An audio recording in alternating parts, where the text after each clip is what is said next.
వాక్యం యొక్క అంశం పేరు ఏంటిదంటే చెప్పుడు మాటలు వినినవారు. దేవుడు చెప్పింది వినకుండగా, వాక్యానుసారంగా నడుచుకోకుండా చెప్పుడు మాటలను ఆలకించిన వారు ఎవరు? వారిలో హవ్వమ్మ ఏం చేసింది మనందరికీ తెలుసు కదా. దేవుడు ఏం చెప్పాడు హవ్వమ్మకి? ఈ తోటలో ఉన్న ప్రతి చెట్టు ఫలాన్ని మీరు నిరభ్యంతరంగా తినవచ్చును. అయితే తోట మధ్యలో ఉంది చూడండి, మంచి చెడు తెలివినిచ్చు వృక్ష ఫలాన్ని మీరు తినకూడదు అని చెప్పారు హవ్వమ్మకి, ఆదాము గారికి. అయితే దేవుడు చెప్పింది వినకుండా, జ్ఞాపకం ఉంచుకోకుండా హవ్వమ్మ గారు ఏం చేశారు? సర్పం చెప్పింది కదా ఎక్కడ, అయితే ఇది నిజమా అని వచ్చింది కదా స్త్రీతో. సర్పం రూపంలో అపవాది 3వ అధ్యాయం 2వ వచనం 1వ వచనంలో 3వ లైన్ నుంచి స్త్రీతో, ఇది నిజమా, ఈ తోట చెట్లలో దేని ఫలమునైనను మీరు తినకూడదని దేవుడు చెప్పినా అని అడిగాను. అందుకు స్త్రీ, ఈ తోట చెట్ల ఫలములను మేము తినవచ్చును, అయితే తోట మధ్యనున్న చెట్టు ఫలములను గూర్చి దేవుడు మీరు చావకుండునట్లు వాటిని తినకూడదనియు వాటిని ముట్టకూడదనియు చెప్పెనని సర్పముతో అనెను. అందుకు సర్పం ఏం చెప్తుంది? మీరు చావనే చావరు. దేవుడేమో మీరు పండు దినమున చేస్తారని దేవుడు చెప్తే, ఇది మోసపోస్తూ ఏమని చెప్తుంది? మీరు చావనే చావరు, మీరు తినవచ్చు, ఏమవ్వదు, మీరు దేవతలలాగా ఉంటారని దేవుడు తినొద్దు అని చెప్పాడు. ఏం చెప్తుంది? ఇది మోసపుచ్చుతుంది కదా, హవ్వమ్మని మోసపుచ్చుతుంది. అంటే హవ్వమ్మ ఏం చేసింది ఇక్కడ?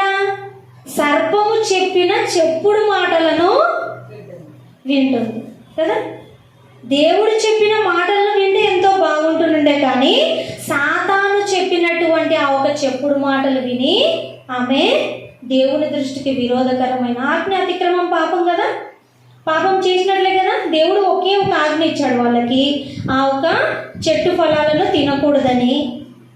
అది తినిందంటే ఆజ్ఞని అతిక్రమించి దేవుని దృష్టికి ఆమె అనీతిమంతురాలైంది, పాపం చేసినదై ఉండింది. అంటే పాపము చేయడానికి ఆమెకి ఏది కారణమైంది ఇక్కడ? చెప్పుడు మాటలు వినడం. సర్పం వస్తే ఏంటిది, మరి ఎవరు వస్తే ఏంటిదమ్మా కదా. చెప్పుడు మాటలు వినడానికి సాతాను మన కుటుంబంలో కూడా అంతే. సమాజంలో చాలా మటుకు సంసారాలు విచ్ఛిన్నమైపోతున్నాయన్న, కుటుంబాలు సర్వనాశనం అయిపోతున్నాయన్న, అన్నదమ్ముల మధ్యలో కలహాలు, జగడాలు, అక్క చెల్లెల మధ్యలో ద్వేషాలు, తల్లికి బిడ్డలకు, తండ్రికి కొడుకులకి, ఈ విధంగా అనేక రకాలైనటువంటి సమస్యలు వస్తున్నాయంటే దానికి ఎక్కువ శాతం ఏముంటాయంటే చెప్పుడు మాటలే. చాలా కుటుంబాలలో నష్టాన్ని కొని తెచ్చుకోవడానికి కారణం ఏంటిదంటే చెప్పుడు మాటలే. మనకు నచ్చని విధంగా ఎవరైనా మాట్లాడింటే, మనకు నచ్చలేదనుకోండి, వాళ్ళని మనం డైరెక్ట్గా క్వశ్చన్ చేయొచ్చు కదా.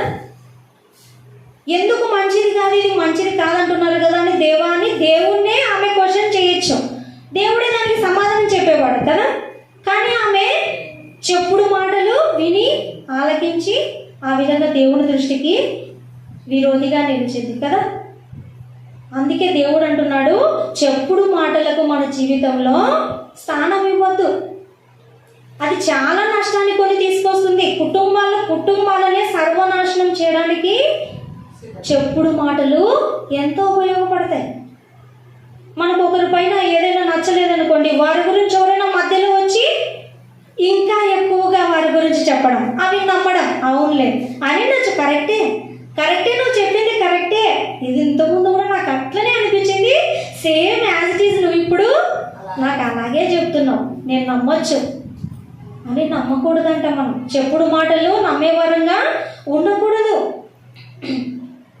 చాలామంది కుటుంబాల్లో ఎన్నో కలతలు వస్తున్నాయి. తల్లి గురించి బిడ్డలకు లేనిపోనివి చెప్పడం, ఒకటే కుటుంబంలోనే బిడ్డల గురించి తల్లులకు ఎవరెవరో చెప్తే బిడ్డలని అపార్థం చేసుకోవడం, అన్నదమ్ముల మధ్యలో కూడా ఎవరో చెప్పింది విని నీకు తెలుసా మీ తమ్ముడు ఈ విధంగా నీ పట్ల కుట్ర పని ఉన్నాడు, నీకేం రాకుండా నీ ఆస్తి అంతా తీసుకొని ఇలా ప్లాన్ చేస్తున్నాడని ఎవరైనా ఒకరు చెప్తే చాలు వాటిపైన ఆలోచన కలిగి ఉంటారు కదమ్మా.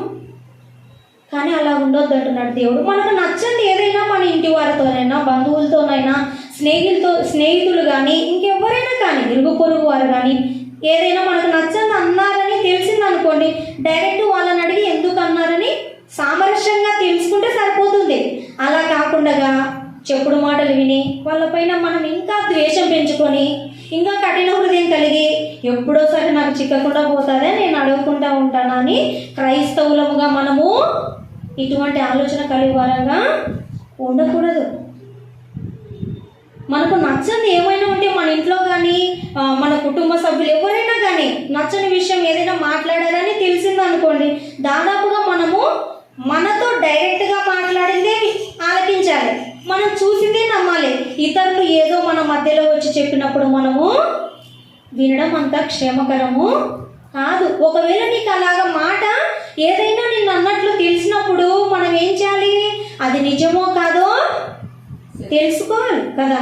తెలుసుకోకుండా వాళ్ళపైన మనము ఎంత వాళ్ళపైన భేదం కలిగినా ఇంకా ఈ లేనిపోని ఆలోచనలు వాళ్ళ పట్ల చేసుకొని ద్వేషం కలిగి కఠిన హృదయం కలిగి ఉంటే దేవుని దృష్టికి మనము నీతిమంతులము కాము.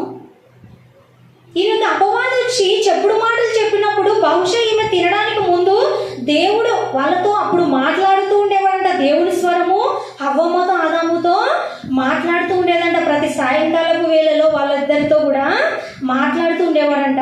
అవును పలాని సర్పం ఇలా నాతో మాట్లాడిందని తండ్రికి అడిగి నిన్న బాగుంటుండే కదా. అప్పటికి సంభాషణ ఉంది. దేవుని యొక్క స్వరము వాళ్ళతో మాట్లాడుతున్నప్పుడు అది నిజమో కాదో కనుక్కోవాలి కదా. ఇలా నాకు విషయం తెలిసింది తండ్రి, మరి ఇది నిజమేనా, మేము ఇలా ఉంటామని దేవతల వల్లే ఉంటామని నువ్వు నాకు తినొద్దన్నావా అని నిజం అడిగింటే దేవుడు చెప్పేవాడైనా కదా, చెప్తాడు కదా. అవునో కాదో మోసపుచ్చిందో ఆ విషయం దేవుడు చెప్పేవాడు కదా. కానీ అలా కనుక్కునింది అహవ్వమ్మ? కనుక్కోలే. చెప్పుడు మాటలనే వినింది కానీ చెప్పిన దేవుని మాటలను మాత్రం త్రోసిపుచ్చింది. దేవుని దృష్టికి విరోధిగా నిలిచి పాపం చేసిన వారుగా ఆదాము గారు కూడా ఇంకా హవ్వమ్మ చెప్పిన మాటలకు లోబడి ఆయన సైతం తిన్నారు కదా. ఇద్దరు కలిసి ఆజ్ఞను అతిక్రమించారు కదా. అందుకే దేవుడు అంటున్నాడు చెప్పుడు మాటలను మనము వినకూడదని దేవుని వాక్యం మనకు సెలవిస్తుంది. అలాగే సౌలు గారి గురించిన విషయము మొదటి సమూయేలు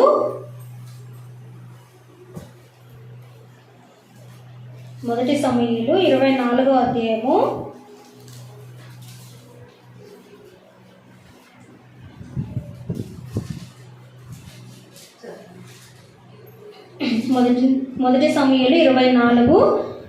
5వ వచనం నుండి చదవండి. సౌలు పై వస్త్రమును తాను కోసెనని దావీదు మనస్సు నొచ్చి ఇతడు యెహోవా చేత అభిషేకము నొందినవాడు గనుక యెహోవా చేత అభిషేక్తుడునైన నా ప్రభువునకు నేను ఈ కార్యం చేయను, యెహోవాను బట్టి అతని నేను చంపను అని తన జనులతో చెప్పెను. ఈ మాటలు చెప్పి దావీదు తన జనులను అడ్డగించి సౌలు మీదికి పోనీయక వారిని ఆపెను. ఆ తరువాత సౌలు లేచి గుహలో నుండి బయలువెళ్ళి మార్గమున పోయెను.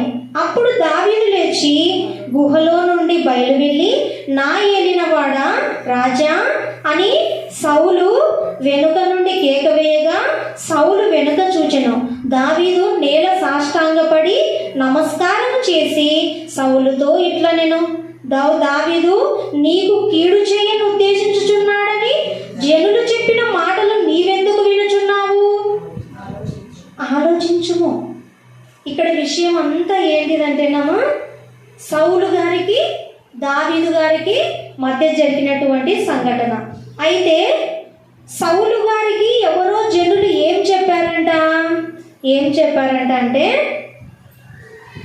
దావీదు నీకు కీడు చేయ ఉద్దేశించుచున్నాడని జనులు చెప్పిన మాటలు విన్నాడంట. ఎవరు? సౌలు ఏం విన్నాడంట? దావీదు, అప్పుడు సౌలు రాజు కదమ్మా. దావీదు గారు సౌలు గారిని చంపాలని ఉద్దేశం కలిగి ఉన్నాడు అని జనులు చెప్పారంట సౌలు గారికి. సౌలుకి చెప్పుడు మాటలు ఇది. యాక్చువల్గా నిజంగా అయితే దావీదు గారు సౌలును చంపాలని అనుకోలేదు, కానీ ఆ విధంగా మాటలు పుట్టించారు జనులు. నిన్ను చంపాలని ఉద్దేశం పెట్టుకున్నారు దావీదు గారు అని చెప్పిన మాటలు సౌలు గారు విని దావీదు గారి పైన ఆయన ఒక పగబట్టాడు అనమాట. ఇంకా దావీదు గారి పైన ఎక్కడ దావీదు గారు నాకు దొరుకుతారా, చంపుదామని నన్నే చంపాలనుకుంటావా అని పగబట్టినాడు. కానీ అది నిజమా? కాదు. ఒకవేళ ఆ విషయం తెలిసినప్పుడు సౌలు గారు దావీదు గారిని అడిగి కనుక్కోవాల్సింది, ఎందుకు నా పట్ల ఈ విధంగా ప్రవర్తిస్తున్నావంట, నాకు ఇలా వినబడిందని తెలుసుకోవాల్సింది. కానీ ఆ పని చేయలేదు సౌలు, నమ్మాడు. ఆ విషయం గురించినటువంటి ఇక్కడ గుహలో సౌలు గారు ఒక గుహలో ఒంటరిగా దావీదు గారికి కనబడతారు. అప్పుడు దావీదు గారు అంటున్నారు, ఇప్పుడు గుహలో నాకు నువ్వు ఒక్కడివే దొరికావు కదా, నేను జనులు చెప్పినట్లుగా నేను నిన్ను చంపాలని ఉద్దేశించినట్లయితే ఇప్పుడు నా చేతిలో ఉన్నావు కదా, నేను నిన్ను చంపుతాను కదా. అదే నిజమైతే నేను నిన్ను చంపాలని లేను అని ఆ విధంగా నేలపైన సాష్టాంగ నమస్కారం చేసి సౌలు గారితో దావీదు గారు చెప్తున్నారంట, నాకు ఏ ఉద్దేశం లేదు నిన్ను చంపాలని. జనులు అలా చెప్తుంటే నువ్వు నమ్మావా, ఎందుకు నమ్మావు అని అడుగుతున్నారు దావీదు గారు సౌలు గారిని. ఎక్కడ దావీదు గారు చంపుతారో అని ఈయన దావీదు గారి పైన ఎన్నెన్నో, ఆయనను చంపడానికి ఎన్నెన్నో ఆలోచనలు చేస్తున్నారనమాట. ఈ విధంగా జనులు ఆయన పైన చెప్పుడు మాటలు చెప్పినందుకు, ఈ దినమున యెహోవా నిన్ను ఎలాగు గుహలో నా చేతికి అప్పగించనో అది నీ కండ్లారా చూచితివే.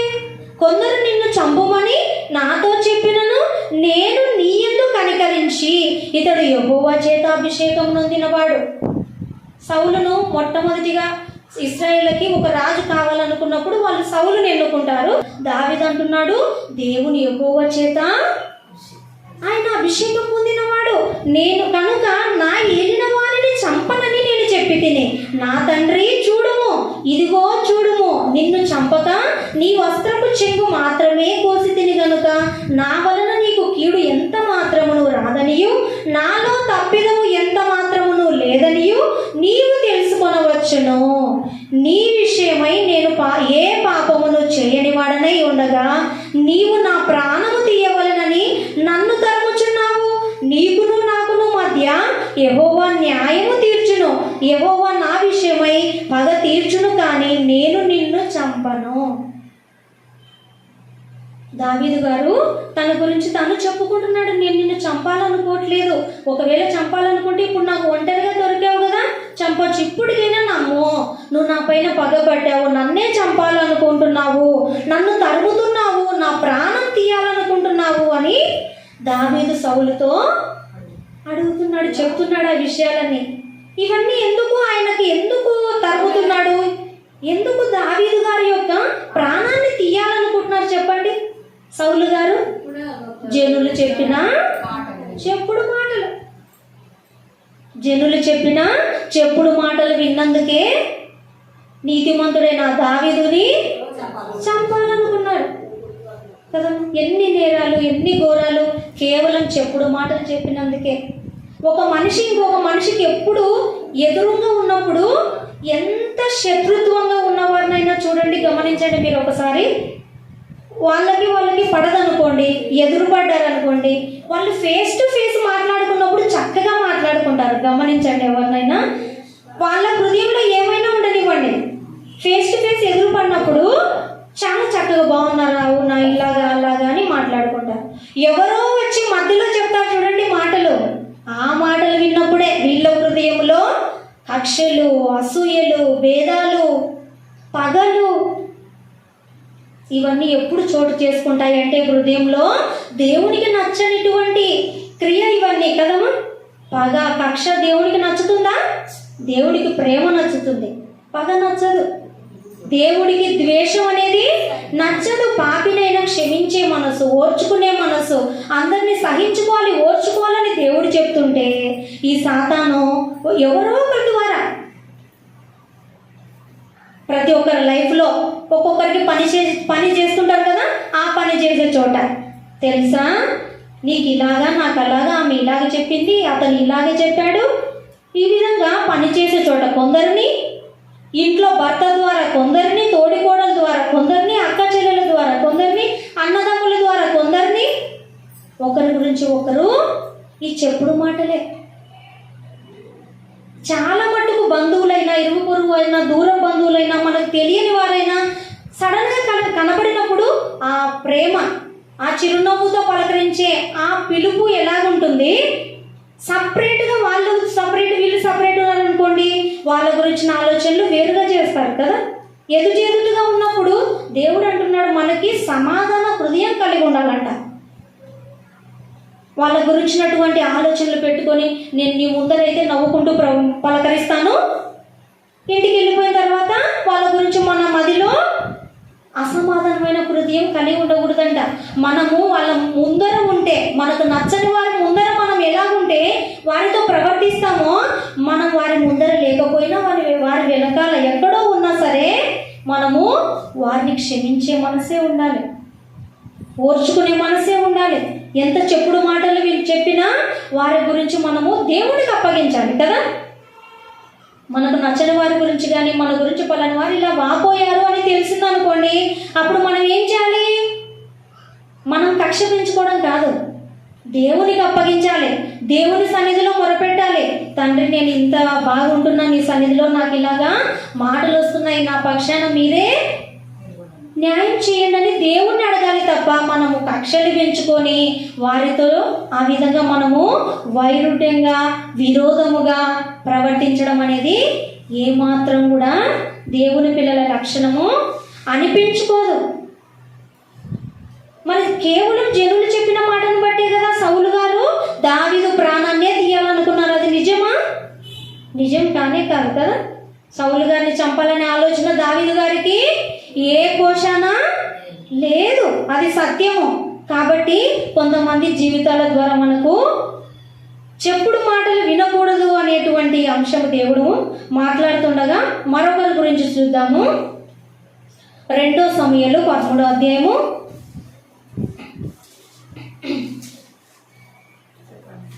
2 సమూయేలు 13వ అధ్యాయము 3 నుంచి. అమ్మోనునకు మిత్రుడొకడుండెను. అతడు దావీదు సహోదరుడైన షిమ్యా కుమారుడు. అతని పేరు యోనాదాబు. ఈ యోనాదాబు కపటం గలవాడు. అతడు రాజకుమారుడైన నీవు నానాటికి చిక్కుకోటకు హేతువేమి సంగతి నాకు తెలియదేవా అని అమ్మోనకు అనగా, అమ్మోను నా తమ్ముడు అబ్షాలోను సహోదరి తామారును మోహించుగాని అతనితో అన్నాను. యోనాదాబు నీవు రోజులైనట్లు వేషం వేసుకుని మంచం మీద పండుకుని తండ్రిని చూసినప్పుడు వచ్చినప్పుడు నువ్వు నా చెల్లెలైన తామారు చేత శుద్ధపరచబడిన రోజుకు నేను విధించినట్లు ఆమె వచ్చి నేను చూచుండగా దాన్ని సిద్ధం చేసి నాకు పెట్టినప్పుడు సెలవు అని అడుగునని అతన్ని బోధకుగా పడక మీద పండుకున్నాడు. ఇక్కడి వరకు అంశం అంతా ఏంటిదంటే కొంతమందికి తెలిసి ఉంటుంది ఆల్రెడీ, కొంతమంది వినిండకపోవచ్చు. ఇక్కడ అబ్షాలోము చెల్లెలు. అబ్షాలోము అంటే ఎవరమ్మా? దావీదు యొక్క కుమారుడు. అబ్షాలోము అంటే ఆయనకు ఉన్నటువంటి కొంతమంది భార్యలు ఉన్నారు కదా. దావీదు గారికి ఉన్నటువంటి ఒక 5-6 మంది భార్యలు ఉన్నారు. ఆ భార్యలలో ఒక భార్య యొక్క కుమారుడు అబ్షాలోము, కుమార్తె తామారు. వీళ్ళిద్దరు ఎవరు? అన్న చెల్లెలు కదా. అబ్షాలోము తామారు ఎవరు? ఒక తల్లికి పుట్టిన అన్న చెల్లెలు. దావీదు గారికి మరొక భార్య ఉంది. ఆ భార్యకు పుట్టినటువంటి కుమారుడు అమ్నోను. అంటే వీళ్ళందరూ దావీదు యొక్క పిల్లలే కదా. ఇంకొక భార్యకైనా పిల్లలైతే దావీదు పిల్లలే, 3 కదా. అయితే ఇక్కడ జరిగిన విషయం ఏంటిదంటే అమ్నోను తామారు పట్ల మోహపు చూపు కలిగిన వాడిగా ఉన్నాడంట. అయితే తామారు కన్యక అయినందున ఆమెకు ఏమి చేయవలనన్నను దుర్లభం. ఏం లాభం ఉంది ఆమె బాగానే కదా, ఏం చేసినా నాకు కష్టమేమో, ఇబ్బందులేమో, కష్టాలేమో అనుకున్నాడు. అనుకొని చింత కలిగి ఉన్నాడంట. ఎవరి పట్ల? తన చెల్లెలి పట్లనే చింత కలిగి ఉండి తన చెల్లెలైన తామారును బట్టి చిక్కిపోయెను. అంటే ఆయన సందగిల్లిపోతూ ఉన్నాడంట. అమ్నోనుకు మిత్రుడు ఉన్నాడంట. ఆ మిత్రుడు ఎవరో కాదు, దావీదు సహోదరుడైన సిమ్యా కుమారుడు. దావీదు సహోదరుడు అంటే ఆయన అన్న, దావీదు యొక్క అన్న కుమారుడు యెహోనాదాబు. యెహోనాదాబు వీళ్ళ పిల్లలకి ఏమవుతాడు? అన్న కొడుకు. దావీదుకు అన్న కొడుకు అంటే వీళ్ళకు కూడా అన్నదమ్ములే కదా, దావీదు యొక్క పిల్లలకి అన్నదమ్ములే. ఆ యెహోనాదాబు ఈయనకు స్నేహితుడుగా ఉన్నాడంట అమ్నోనికి. ఈ యెహోనాదాబు బహు కపటము గలవాడు. అతడు రాజకుమారుడు అయిన నీవు నానాటికి చిక్కిపోవుటకు హేతువేమి? నీ కారణమేంటి? ఎందుకు చిక్కిపోతున్నావు అని అమ్నోను, దావీదు కుమారుడైన అమ్నోను అడిగాడు. అప్పుడు సంగతి నాకు తెలియజెప్పవా అని అమ్నోనుతో అనగా, అమ్నోను, నా తమ్ముడకు అబ్షాలోము సహోదరి అయిన తామారును నేను మోహించి ఉన్నానని అతనితో అనెను. అయితే యెహోనాదాబు నీవు రోగివై, యెహోనాదాబు సలహా ఇస్తున్నాడు. ఇదొక చెప్పుడు మాటలు. ఏం చెప్పాలమ్మా? ఏం చెప్పాలి? యెహోనాదాబు ఏమవుతాడు అమ్నోనికి? తమ్ముడో అన్ననో అవుతాడు, అంతే. పెద్ద చిన్న తేడాను బట్టి తమ్ముడో అన్ననో అవుతాడు అమ్నోనికి. ఒక సహోదరునికి, తోటి సహోదరునికి దురాలోచన వచ్చినప్పుడు యెహోనాదాబు ఏం చెప్పాలి? నీతి మాటలు చెప్పాలి కదా, నీతి మాటలు చెప్పాలి. అరే నువ్వు సొంత చెల్లెల పట్ల ఎంత దుర్మార్గపు ఆలోచనలు చేస్తున్నావని చెప్పాలి. పోనీ చెప్తే వినడనుకోండి, అటువంటి ఆలోచనలో ఉన్నటువంటి అమ్నోను చెప్తే వినడనుకోండి, ఏం చేయాలి? రాజుగారికి ఇన్ఫార్మ్ చేయాలి కదా, రాజుగారికి ఇన్ఫార్మ్ చేయాలి. దీనికి ఈ విధమైన ఆలోచనలు కలిగి ఉన్నాడు, నీ కూతురుకు అన్యాయం చేసే విధంగా ప్రవర్తిస్తున్నాడంటే జాగ్రత్త పడేవాడు కదా దావీదు గారు తన కుమార్తె విషయమై. ఈయన సొంత అన్నదమ్ముడు అయ్యి ఉండి సలహా ఇస్తున్నాడు. చెప్పుడు మాటలు అంటారు దీన్ని. ఈ చెప్పుడు మాటలు ఇంకా బాగా వంట పట్టినాయి అమ్నోను గారికి. ఏమన్నా సలహా ఇచ్చాడంటే, చూడండి, నీవు ఎందుకు సన్నగిలిపోతున్నావు? నీ కారణం ఏంటి? వేషము వేసుకొని రోగివైనట్టు. ఎలా వేషం వేసుకోవాలంట? నీవు రోగివైనట్టు, నీకు రోగం వచ్చినట్లుగా మంచం మీద పండుకొని ఉండము. నీ తండ్రి నిన్ను చూచుటకు వచ్చినప్పుడు నువ్వు రోగిగా ఉన్నావు అనుకో, నువ్వు కుమారుడివి కదా, దావీదుకి నువ్వు కుమారుడివి, నిన్ను చూడనికి వస్తాడు కదా నీ తండ్రి. అప్పుడు నువ్వు రాజుతో ఏం కోరిక కోరుతావంటే, నా చెల్లెలైన తామారు చేత భోజనం సిద్ధం చేయించు తండ్రి అని అడుగు. ఏమంటారమ్మా వీటిని? ఒక అన్నదమ్ములు ఇవ్వాల్సిన సలహాలేనా ఇవి? ఇవ్వాల్సిన ఆలోచనేనా ఇది? మరి కుటుంబాలు చిన్న భిన్నం అవ్వడానికి చెల్లెలి యొక్క జీవితం ఇక్కడ పాడైపోయిందమ్మా. దానికి కారణం ఏంటిది? చెప్పుడు మాటలు. చెప్పుడు మాటలు వినడమే. చెప్పుడు మాటలు. ఆయన సన్నగిలిపోతున్నాడంట. ఆయనకు చింత ఉంది, నేనేం చేయగలనబ్బా, నేనేం చేసినా తప్పు కదా, నాకేం లాభం వస్తుంది, నాకేం లాభం రాదు కదా నా చెల్లెల విషయంలో ఈ విధంగా చేస్తే అనుకుంటున్న వ్యక్తికి చెప్పుడు మాటలు పనిచేసే. చెప్పుడు మాటలు వినడం వల్ల ఆయన సొంత చెల్లితోనే పాపం చేసి దేవుని దృష్టికి అపరాధిగా నిలిచి ఉన్నాడు. ఎవరి కుమారుడైనా ఎంతో నీతిపరుడు, భక్తిపరుడు, దేవునికి ఇష్టానుసారమైన గొప్ప రాజుగా ఉండి దేవుని పట్ల రోషం కలిగినటువంటి గొప్ప భక్తుని యొక్క కుమారుడు కదా. ఎటువంటి గుణం కలిగి ఉండాలి అయినా? చెప్పుడు మాటలు వినొచ్చా? దేవుని మాటలకి విలువ ఇవ్వాలా? అసలు అది దుష్కారమైన క్రియనే కాదు. తన చెల్లెలు అంటది, నా అన్న నా పట్ల ఈ విధమైనటువంటి నన్ను అవమానపరచదు, ఈ విధముగా నీకు కావాలనుకుంటే తండ్రిని, రాజుగారిని అడుగు, రాజుగారు నన్ను నీకు ఇచ్చి వివాహం చేయొచ్చు, నీకు ఇవ్వచ్చు అని అంటున్నా కూడా అమ్నోను సొంత చెల్లెలి పట్ల ఆ విధముగా ఎంతో పాపానికి ఒడిగట్టాడు కదా. దీనంతటికి ఆయనకు చెప్పుడు మాటలు బాగా పనిచేశాయి. తనకై తానుగా ధైర్యం రాలేదన్నమాట. తనకి చెప్పుడు మాటలు బాగా పనిచేశాయి. పనిచేయడం వల్ల ఏం జరిగింది?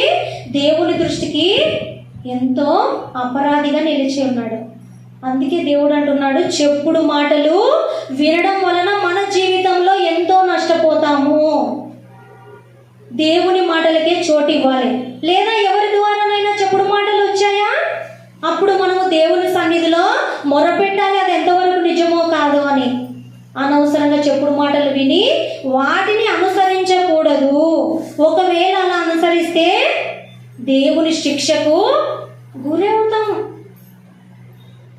ఎంతగా కళ్ళు మూసుకుపోయి దేవుని దృష్టిలో విరోధిగా మారిపోయాడు ఈ యొక్క అమ్నోను. అలాగే హనూను గురించి చూద్దామమ్మా. 2 సమూయేలు 10వ అధ్యాయము.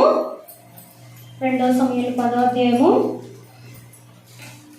ఇక్కడ విషయం ఏంటిదంటే, హనూను అనేటువంటి ఆ యొక్క రాజు అమ్మోను మొదటి వచనంలో ఏమనుంటుందంటే, పిమ్మట అమ్మోను రాజు మృతి నొందగా అతని కుమారుడు హానూను అతని రాజ్యం ఏలుచున్నాడు. హానూను అతని తండ్రి, హానూను యొక్క తండ్రి చనిపోయాడమ్మా.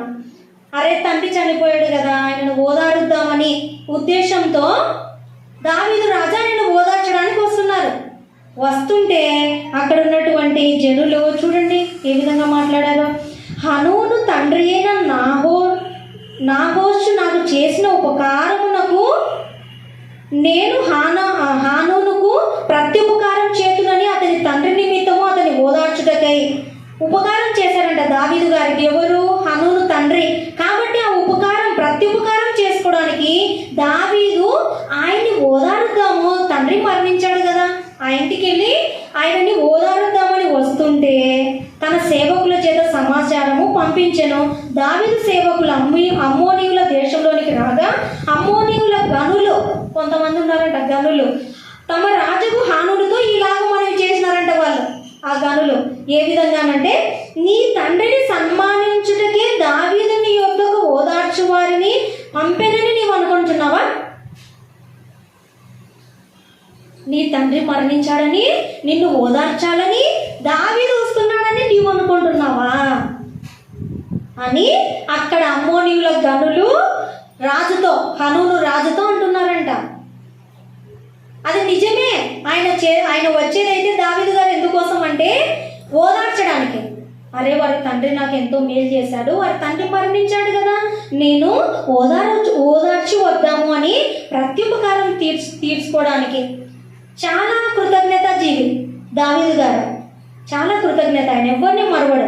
యోనాతాను తన జీవితంలో ఎన్నో సార్లు తనకు ప్రాణాపాయ స్థితి నుంచి యోనాతాను స్నేహితుడు అంటే సౌలు కుమారుడు యోనాతాను తన జీవితంలో ఎన్నోసార్లు మేలు చేస్తూ వచ్చినప్పుడు ఆయన యొక్క కుమారుణ్ణి ఆయన మరణించిన తర్వాత కూడా, యోనాతాను మరణించిన తర్వాత కూడా రాజ్యంలో ఎక్కడో అవిటివాడుగా ఉన్నా కూడా రాజ్యరికంలో ఉన్నటువంటి దావీదు గారు ఇంటికి తెచ్చుకొని ఆయన దగ్గర బల్ల దగ్గరే భోజనం చేయించుకుంటూ ఉంటాడు.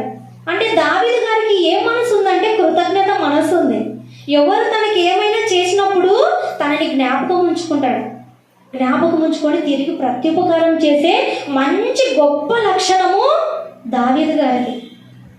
అటువంటి హృదయం కలిగినటువంటి దావీదు గారు తండ్రి మరణించాడు కదా, ఓదారుద్దాము కుమారుడిగా హనూను గారిని అని వస్తుంటే అమ్మోనీయుల గనులు ఏమన్నారు? నిన్ను ఓదార్చాలని దావీదు గారు వస్తున్నారని నీవు అనుకుంటున్నావా? కాదంట, ఓదార్చాలని కాదంట. ఏమనుంది అక్కడ? ఈ పట్టణమును నాశనము చేయవలనని దానిని శోధించుటకై వారిని అతడు వేగు నిమిత్తమే పంపి ఉన్నాడని నీకు తోచలేదా? అంతటా హానూను దావీదు పంపించిన సేవకులను పట్టుకొని సగం గడ్డము గొరిగించి వారు తొడుగుకొనిన బట్టలను నడిమికి పిరల మటుకు కత్తిరించి వారిని వెళ్ళగొట్టెను. ఈ సంగతి దావీదునకు వినబడినప్పుడు ఆ మనుషులు బహు సిగ్గునొందిరని వారిని ఎదుర్కొనుటకై మనుషులను పంపించి, నీ గడ్డములు పెరుగు వరకు ఎరుకో పట్టణమందు ఆగి అటు తర్వాత రండని వారితో చెప్పుడనెను.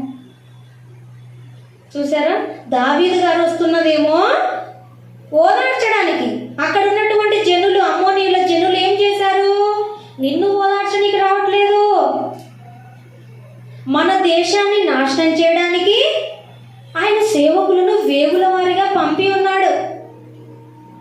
తెలియదు ఆ విషయం అని చెప్పినప్పుడు హనూను గారికి ఏమొచ్చింది? కోపం వచ్చింది. కోపం వచ్చి ఈ విధంగా వారిని పంపించినటువంటి సేవకులందరినీ ఆయన బాధ పెట్టాడు. సగం గడ్డం కొరిగించాడంట, వాడి బట్టలను నడిపికి కత్తిరించేశాడంట, వాళ్ళని అవమానపరిచాడు. కనుక్కోవాల్సింది కదా, కనుక్కోలేదు. అది నిజమా కాదా? నిజంగా దావీదు గారు నన్ను అందు నిమిత్తమే వస్తున్నారా, ఎందు నిమిత్తం అని కనుక్కోలేదు. చెప్పుడు మాటలనే విన్నాడు. చెప్పుడు మాటలు ఏమాత్రం కూడా అవి ఎవరైనా ఇప్పటి వరకు మనం ఉదాహరణగా చూస్తున్నాం కదా, చెప్పుడు మాటలు ఎవరైనా కరెక్ట్గా చెప్పిన వారు ఉన్నారా? కల్పించినవే. ఇప్పుడు వరకు చూసుకున్న వారిలో మనము ఎవ్వరు కూడా, హవ్వకి సర్పము కూడా కరెక్ట్ చెప్పలేదు, సౌలు గారికి కూడాను కరెక్ట్గా విషయము ఆ యొక్క జనులు కరెక్ట్గా చెప్పలేదు దావీదు గారి గురించి. నిన్ను చంపను ఉద్దేశించుతున్నాడు దావీదు, అది కరెక్టా? కాదు. అలాగే అమ్నోను విషయంలో కూడా తన సహోదరుడై ఉండి మంచి మాటలు చెప్పకుండా తన చెల్లెల్ని చెరిపివేయడానికి, ఆమెని అతి బలవంతముగా ఆమెకు అన్యాయం చేయడానికి, పాపం చేయడానికి తన యొక్క సహోదరుడు చెప్పుడు మాటలు. అవి నిజమేనా? ఆ విధంగా చేయొచ్చా? చేయకూడదు. చెప్పుడు మాటలలో ఏమైనా మేలుందా? మనం ఇప్పటి వరకు చూసిన వాక్య ప్రకారంగా లేనే లేదు. దేవుని దృష్టికి విరోధులమైతాం, పాపం చేసిన వారమైతాం, అపరాధులమైతాము. దేవుని ఎంతో బాధపరిచి మనము కూడా బాధపడాల్సిందే, నష్టం తెచ్చుకోవాల్సిందే, అవమానమే, అపకీర్తే. దేవుని దృష్టిలో ఏమాత్రం కూడా మనము నీతిమంతులము కాలేము. చెప్పుడు మాటలు మనకు పనికి రావు. దేవుని మాటలకే విలువ ఇచ్చే వారంగా ఉండాలి. ఏదైనా సరే మన చెవిన పడినప్పుడు అది వదిలేసే వారంగా ఉండాలి, దేవునికి అప్పగించే వారంగా ఉండాలి. అవునా? ఇలాగన్నారా? వాళ్ళ కథ చూసుకుందాం. ఇంకా ఎప్పుడోసారి సమయము రాకుండా ఉంటుందని మనం పగబట్టే వారంగా ఉండకూడదు. ఆ లక్షణం దేవుని పిల్లలది కాదు. దేవునికి అప్పగించి విడిచిపెట్టాలి. పగలు, సాధింపులు, ద్వేషాలు, కలహాలు, కక్షలు మన హృదయంలో ఉండడానికి వీల్లేదు. అలాగ చోటు చేసుకుంటే మన హృదయంలో దేవుని వాక్యానికి ఏమాత్రం మనం విలువ ఇచ్చిన వారం కాదు కదా. మన హృదయంలో ఉండవలసినవి దేవుని మాటలు, చెప్పుడు మాటలు కాదు కదా. ఈ విధంగా మనము ఇంకా అనేక మంది ఉన్నారు. ఇలాగ అబ్షాలోము అలాగే చేస్తాడు తన తండ్రి యొక్క జీవితంలో, దావీదు గారి జీవితంలో. అలాగే రెహబాము కూడా ఈ విధంగానే చెప్పుడు మాటలు విని బాధ పెడతారు దేవుణ్ణి. మనుషులు చెప్పే చెప్పుడు మాటలు విని ఏదో సాధిద్దాం, ఏదో పొందుకుందాం. నిజమే, వీళ్ళు చెప్పేవి కరెక్టే. చూస్తుంటే ఈ కోణంలో వీళ్ళు చెప్పిన మాటల ప్రకారంగా వెళ్తే నేను ఒక మెట్టుకు పై ఎత్తుగానే ఉంటాను, నేను కొద్దిగా అధిక స్థితిలోనికే వెళ్తాను. ఇంకా ఎంతకాలం వింటేనా వీళ్ళు చెప్పింది కరెక్ట్ అయి ఉంది బహుశా